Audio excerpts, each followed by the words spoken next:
There are many factors that affect bone development, growth, and repair. Vitamin A, the lack of vitamin A, retards bone development. There are 13 vitamins.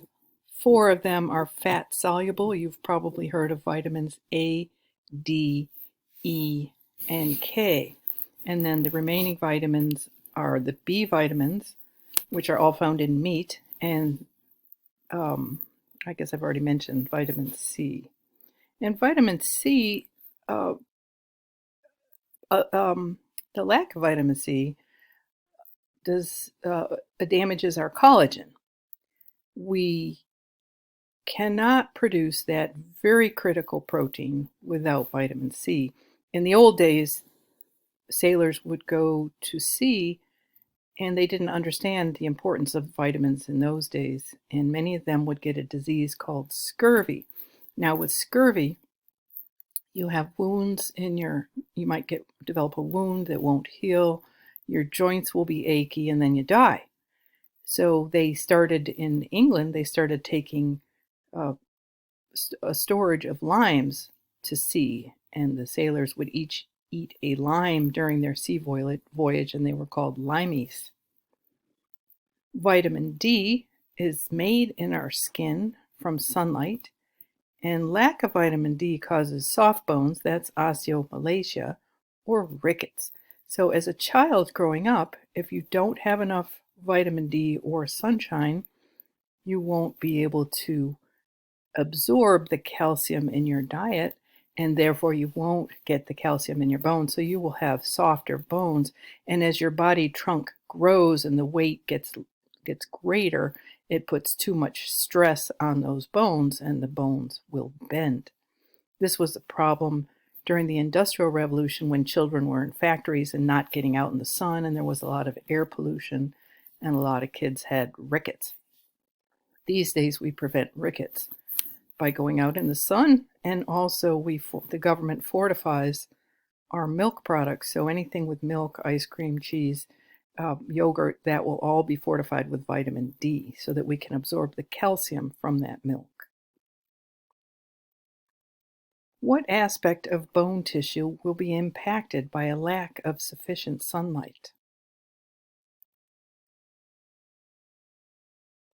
That's the vitamin D we were just talking about, so it's hardness. Without vitamin D, you don't absorb the calcium in your diet. It passes through you and can't get to your bones. So there are 3 types of bone cells. Osteocytes are considered to be mature bone cells. Osteoblasts, think of the B as building, and osteoclasts are the destroying cells.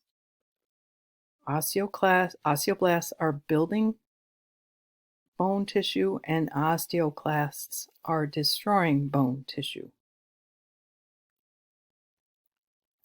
Mature bone cells are osteocytes, and osteocytes are cells that maintain the matrix. So what happens is an osteoblast is going to start laying down the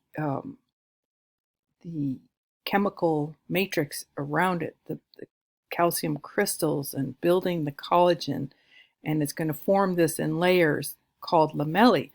And those osteoblasts, once they've laid down all this bone tissue, they are now mature and called osteocytes. And they live in a little cave within the bone. The cave is called a lacuna. But an osteocyte cannot be separated from other osteocytes. Because of the way the blood supply enters the bone, the only way nutrients and oxygen can get to each cell is to pass from cell to cell. So each osteocyte is connected to other osteocytes with these extensions called canaliculi. That's my favorite word, canaliculi. Osteocytes cannot divide. Osteoblasts are the ones that produce the new bone. Producing new bone is called ossification. And these osteoblasts make and release proteins. Remember, we have a lot of collagen in our bone, so it will be the osteoblast that's making that collagen and the other organic compounds of the matrix. So the proteins are organic, and then they lay down the calcium phosphate matrix, which is inorganic. The osteoclasts are really different. I'll show you the difference here. So over here in the upper right-hand corner is a very, very large cell. That's an osteoclast. That's a bone-destroying cell. And they're going to be located here in the endosteum. Here is an osteocyte. It is inside, it's mature. It's in normal human bone tissue, and it has to be inside a little cave called a lacuna. And here are the extensions that connect each little cave through the bone so that the cytoplasm of each cell travels through these little extensions so that nutrients and gases can pass from one to the other. Those are canaliculi, and here are the osteoblasts that are going to be forming new bone. Now we think about a small bone that has to grow larger. Well, the small bone will be this area here with these circular structures called osteons. And then as the bone grows larger, as a child grows, you're going to get growth on the outer edge here. And that's what those osteoblasts are doing. They're in here underneath the periosteum, and they're going to increase the diameter of that bone. So let's go back here. So those osteoclasts were really large cells, and what they do is they secrete acids and proteolytic enzymes. A proteolytic means protein digesting. So acids and protein digesting enzymes dissolve the bone. And this process is called osteolysis. Lysis is like a lysosome. It digests and destroys. So why would we need cells that destroy bone? Well, as the bone grows, if this opening medullary cavity doesn't get larger, the bone will be too heavy and just too heavy. So as the bone increases in diameter, this medullary cavity actually increases in diameter, and it does so by destroying the bone here. Which of the following will be stimulated by a low blood calcium level? Okay, so you've got a diet that's low in calcium, or possibly you're not making enough vitamin D to absorb that calcium. How are you going to get more calcium? You need to increase the blood amount of calcium, because otherwise you're going to die. Your muscles won't contract and your nerves won't carry impulses. So what cell would be stimulated to release the calcium from the bone to increase the blood calcium level? And that would be your osteoclast. What type of bone cell is surrounded by matrix? And that would be your osteocyte. That is the mature cell that's in all of our bone, just kind of sitting there and keeping the bone healthy. Which of the following is not a type of bone?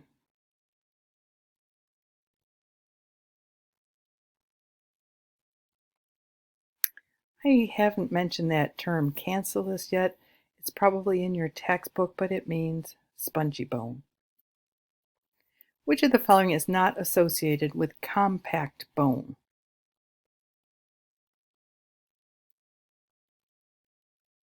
That would be trabeculae.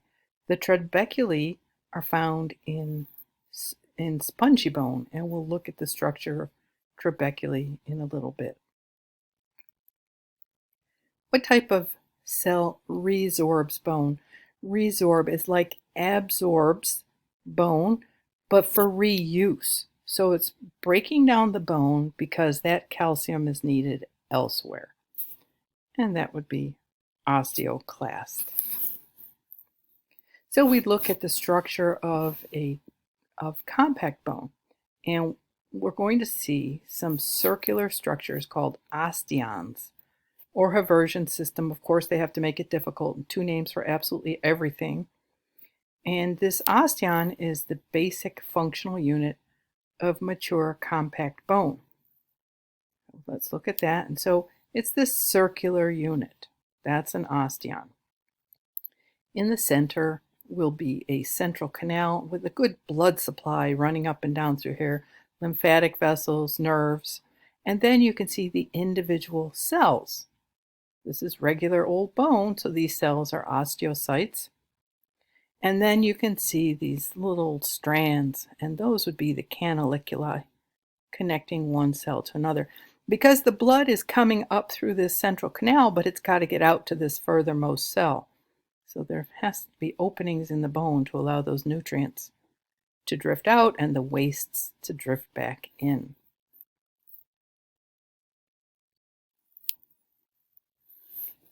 So we need a very strict regulation of our calcium ions because it's so essential. And that regulation includes a variety of hormones and organs. So number one, the bones. The osteoclasts can break down bone to release calcium. Pardon me, did I say blast? The osteoclasts can break down the bone. That's called osteolysis and release the calcium. The osteoblasts can deposit the calcium to make new matrix, so they're growing bone. Our intestines are critical because that's where we get the calcium and phosphate from our diet. And our kidneys are important in secreting excess calcium and phosphate in the urine.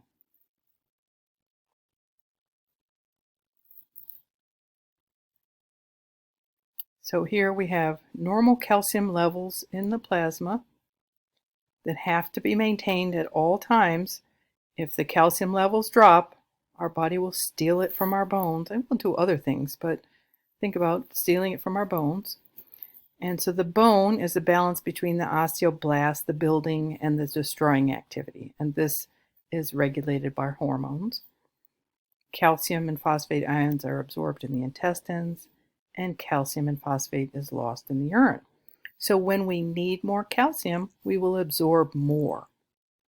When we need less calcium in the plasma, we will secrete more.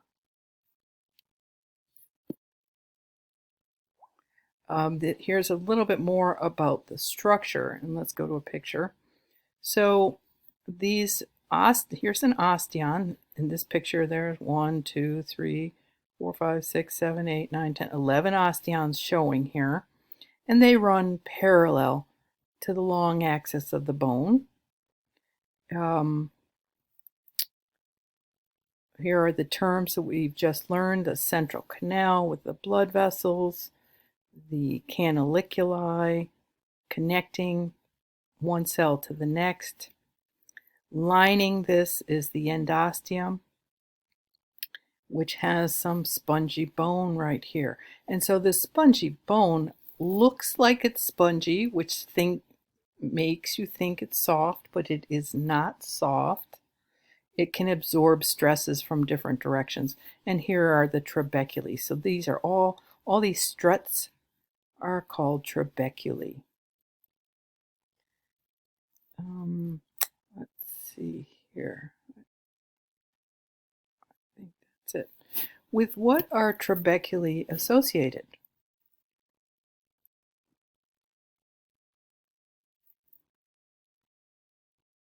And that would be D, the matrix of spongy bone.